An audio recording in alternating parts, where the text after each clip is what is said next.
వీరమాచినేని రామకృష్ణకి నాకు యాక్చువల్లీ కొన్ని క్వశ్చన్స్ ఉన్నాయి, నాకు తెలియదు, నిజంగానే జెన్యున్లీ తెలుసుకోవాలనుకుంటున్నా. డైట్ వల్ల క్యాన్సర్ క్యూర్ అవుతుంది అని చెప్పి ఎవరో అనుంటారు కదా, అన్నది నువ్వు ఫాలో అవుతున్నావు, కానీ నాకు ఎక్కడ వెతికినా కూడా నాకు యాక్చువల్లీ దొరకట్లేదు. ఈ ప్రిన్సిపల్స్ ఫాలో అవ్వడం వల్ల ఈ రకమైన క్యాన్సర్ తగ్గుతుంది అని. వెంటనే నువ్వేం చెప్తావు తెలుసా, వీళ్ళకేం తెలియదు అన్ని రకాల క్యాన్సర్ ప్రిన్సిపల్స్ అదంతా వద్దు. నేను చెప్పేది ఏంటంటే క్యాన్సర్ ప్రోటోకాల్స్ ఎక్కడి నుంచి తయారు చేసావు, లేదు ఇది నేను ఒకవేళ నేను సొంతంగా తయారు చేశాను అని ఉంటే కనుక నా పేషెంట్స్ నుంచి నేను ఇవ్వడం వల్ల వాళ్ళకు వచ్చిన రెస్పాన్స్ నుంచి నేను ఈ ప్రోటోకాల్స్ తయారు చేసుకున్నాను అంటే కనుక మరి నువ్వు చేసినవన్నీ హ్యూమన్ ఎక్స్పెరిమెంట్స్ కిందకే వస్తాయి కదా, రైట్? అంటే నువ్వు చేసేవన్నీ హ్యూమన్ ఎక్స్పెరిమెంట్సా? లేదు అంటే కనుక నువ్వు అసలు ఎక్కడి నుంచి ఆ డేటా కంపైల్ చేసి దీనికి ఈ ట్రీట్మెంట్ ఇవ్వాలి, దీనికి ఈ రకమైన డైట్ ఫాలో అవ్వాలని నీకు ఎట్లా తెలిసింది? ఒకటి షేర్ చేయి. రెండోది, నువ్వు ఉన్న గ్రూప్లలో షేర్ చేసిన కొద్దీ ఏమంటా ఉంటారు, ఇది డైట్ ఆయుర్వేదంని మిక్స్ చేసి మాట్లాడుతూ ఉంటారు.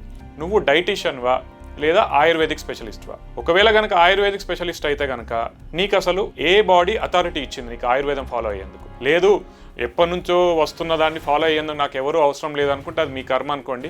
ఇది నేను ఆయుర్వేదం ఫాలో అయ్యే ఆయుర్వేదిక్ డాక్టర్స్కే ఈ క్వశ్చన్ ఇస్తాను. సో నీకు వచ్చేసి నువ్వు డైటీషియన్వా లేదా ఆయుర్వేదిక్ స్పెషలిస్ట్వా? ఇది ఒకటి నాకు కొద్దిగా క్లారిటీ ఇవ్వు. ఇవన్నీ వీడియోస్ కూడా మళ్ళీ నువ్వు ఉన్న గ్రూప్లో ప్లస్ నీకు పర్సనల్ కూడా షేర్ చేస్తూ ఉంటా. కొద్దిగా ఏమైనా రిప్లై ఇస్తావో చూస్తా. నమస్తే.